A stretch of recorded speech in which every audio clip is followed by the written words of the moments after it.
Hello friends, ఎలా ఉన్నారు? బాగున్నారా అందరూ? మేము కూడా చాలా చాలా బాగున్నాము.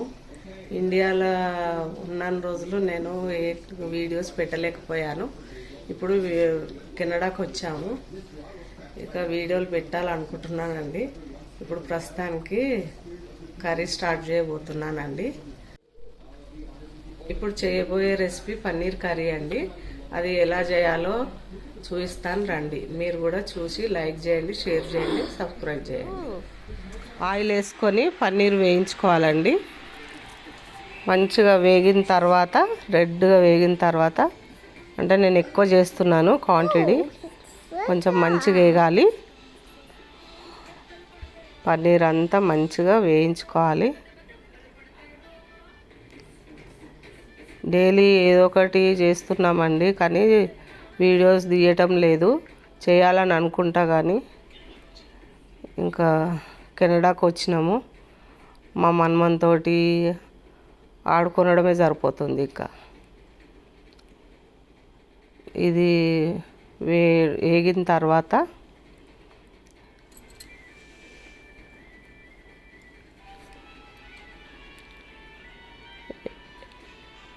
దూరగా వేయించుకోవాలండి. మంచిగా వేయించుకోవాలి. మంచిగా వేగితేనే కర్రీ బాగుంటుంది, చాలా బాగుంటుంది. ఇది రెండో ట్రిప్ అండి. కొంచెం కొంచెం ముక్కలు వేసుకొని ఎర్రగా వేయించుకోవాలి.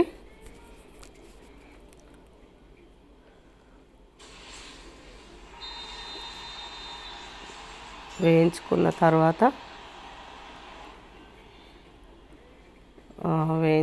తర్వాత ఇది తీసి కడాయిలోకి గ్రేవీ కోసము మసాలా ప్రిపేర్ చేసుకోవాలండి. ఆయిల్ వేసుకొని కొంచెం ఉల్లిపాయ వేయించుకోవాలి. అది కూడా ఎర్రగా వేయించుకోవాలి.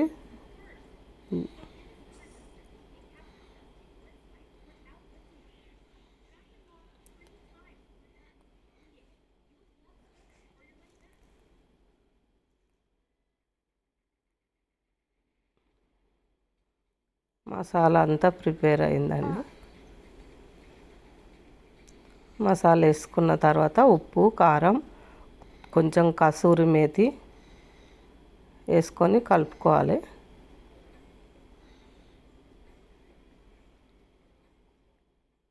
మంచిగా ఉడికిన తర్వాత, గ్రేవీ ఉడికిన తర్వాత ఈ పన్నీర్ ముక్కలు వేసుకొని కొంచెం ఒక 5 నిమిషాలు మగ్గనియాలండి.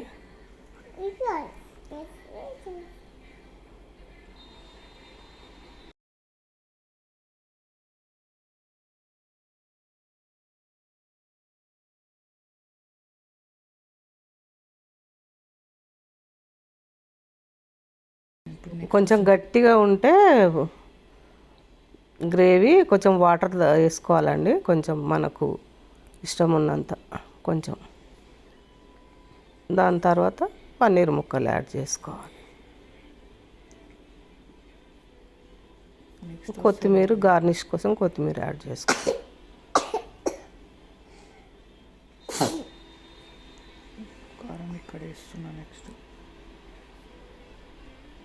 ఉప్పు, కారం వేసుకోవాలి.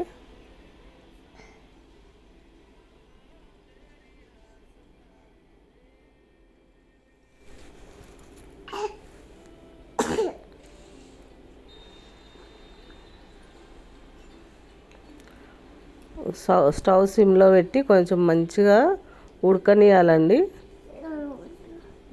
ఉప్పు, కారం వేసిన తర్వాత ఉడికితేనే బాగుంటుంది.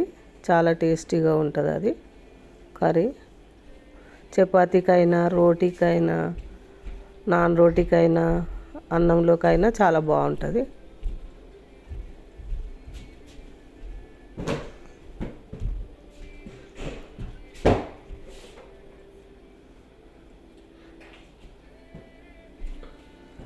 ఇదిగో ఇదా అండి, కర్రీ రెడీ అయ్యింది. చూడండి, కలర్ఫుల్గా చాలా బాగుంది. మీరు ట్రై చేయండి.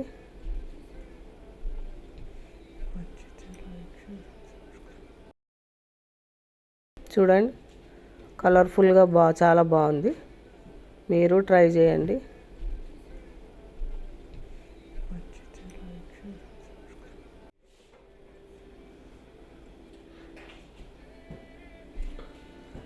ఇదిగో ఇదా అండి, కర్రీ రెడీ అయింది.